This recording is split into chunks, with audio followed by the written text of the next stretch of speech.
안녕하십니까, 박병웅입니다. 요즘 그 선관위의 그 채용 비리에 대해서 굉장히 그 많은 말들이 있었는데도 불구하고 어떻게 됐는지 정리가 되지는 않는 것 같아요. 물론 이제 뭐 다른 부분에서는 또 그 부정선거에 관한 많은 얘기는 있지만은 일단은 이제 그 부분은 또 이제 각 그 법 재판에서 확인이 될 일이고, 일단은 그 선관위 자체 채용 비리에 대해서 국민들에게 속 시원하게 어떤 정리가 되는 모습을 보여야 될 텐데 왜 이렇게 안 되는가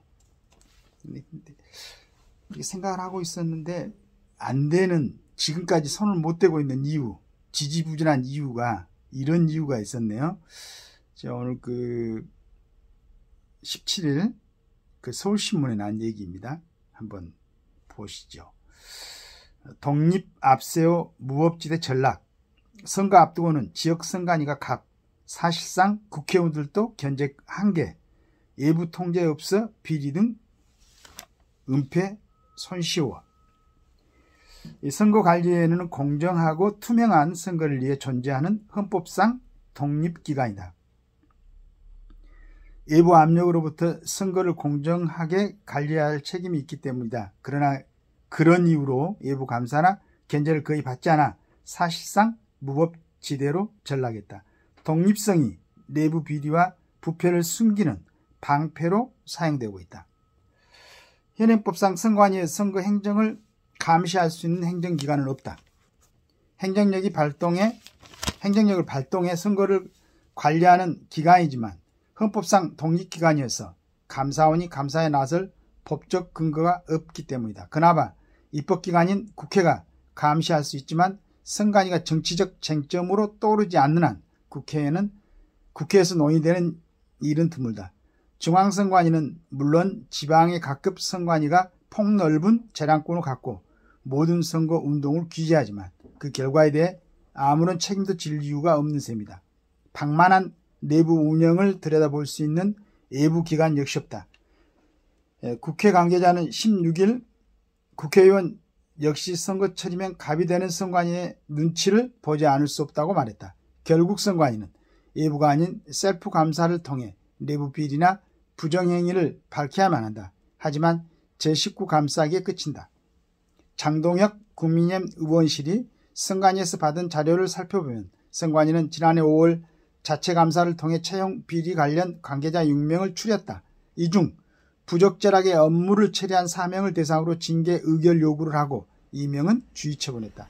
그나마도 징계 의결 요구를 받는 4명의 경우 감사원이 조사 개시를 통보하면서 징계 절차가 중지돼 결국 선관위가 자체적으로 채용 비리에 대해 조치한 건 주의 처분을 받은 2명이 전부다. 법령에서 정한 정원 역시 지금까지 단 한 차례도 하지 않았다. 법령에서 정한 정원 감사 역시 지금까지도 단 한 차례 하지 않았다. 선관위는 인사 및 채용 과정에서도 독단적인 모습을 보인다.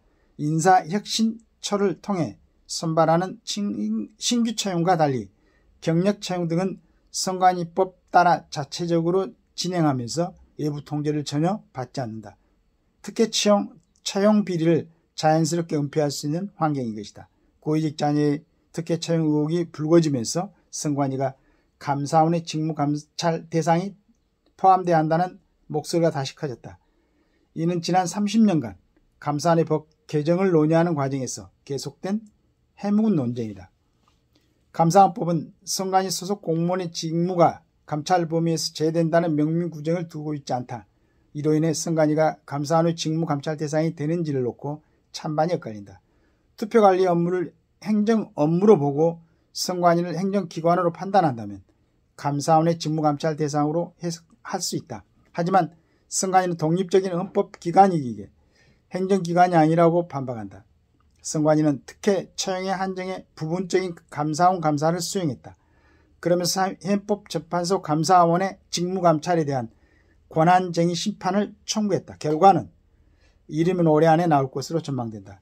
감사원 관계자는 감시를 받지 않는 데서 오는 위험성은 특혜 채용 감사에서 충분히 드러났다며 국민의 신뢰를 회복하기 위해서라도 변화가 필요할 때라고 말했다.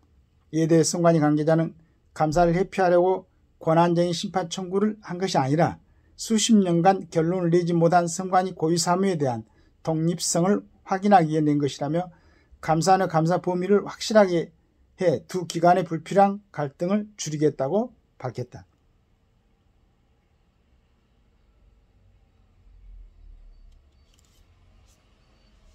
이렇게 되어 있습니다. 일반 신문에서 이렇게 게재를 하고 여러 얘기를 한데도 정리가 되지 않은데, 저 같은 사람이 한번 다시 읽고 이런 문제를 거론한다고 해서 정리되지는 않겠지만은, 헌법 기관이면 다 이렇게 해야 되는 건지, 우리나라 헌법기관이 여러 가지, 국회도 헌법기관이라고 그러죠. 국회의원들은 한 사람 한 사람이 전부 헌법기관이라고 그러는데, 국민들이 선출하는, 또 국민들의 어떤 권한을 이임받아서 행사하는 이런 사람들이 전혀 간섭을 받지 않고 활동할 수 있는 기관이 있다는 것. 그 다음에 채용 비리가 명시적으로 다 드러나 있는데도 불구하고 처벌이 안 된다는 것. 이건 일반 사람들한테는 전혀 이해가 되지 않게, 그렇다고 또 그래, 공정한 선거 관리를 위해서 존재하는 기구라면은 부정선거 같은 얘기가 나오지 않도록 했어야죠. 그 다음에 채용 비리가 없어야지. 본인들 스스로 자정할 수 있는 충분한 능력이 있을 때 외부의 간섭을 받지 않는 거죠. 그런데 그런 여러 가지 문제가 있는데도 불구하고 헌법기관이라는 것 때문에 몇십 년 동안을 이렇게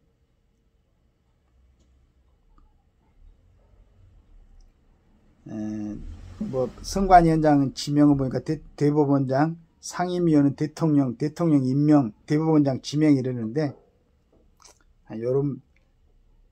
여러 가지를 한번 생각하게 하네요, 정말로. 과연 선관위원장 정도 보니까 직위가 총리급이네요. 총리급인데 지명하는 사람들도 충분하게 자기 책임을 느껴야 될 거라고 생각합니다. 여하튼 저 같은 비전문가가 더 이상 첨언해도 충분한 얘기가 되지 않을 것 같았는데, 이렇게 나왔으니까 상세하게 우리 국민들이 좀 많이 봤으면 좋겠어요, 이런 내용을. 그리고 이런 부분에 대해서 국회의원들 제일 앞에 나왔네요. 선거 앞두고는 지역 선관위가 갑이고 사실상 국회의원들도 견제가 한계가 있다. 그럴 같습니다. 이 문제는 어떻게 풀어야 될지, 우리 국회의원들 좀 국민들이 볼 때는 별 급하지도 않고 지금 검찰에서 수사를 하고 있고 기다려 봐야 되는데, 그런 거 특검하자고 자꾸 그러는데, 여론 부분에 대해서 선관위는 특검을 해서는 안 되는가, 저는 잘 모르니까 국회의원들이 한번 보고 여론 부분을 특검을 해야 되는 거 아니에요? 그렇게 생각하고 있습니다. 좋은 의견들이 있으면은 좀 이제 당선인들 지금 300명이 되지 않습니까? 여러 국가의 중요한 문제에 대해서 열심히들 연구하시기 바라겠습니다.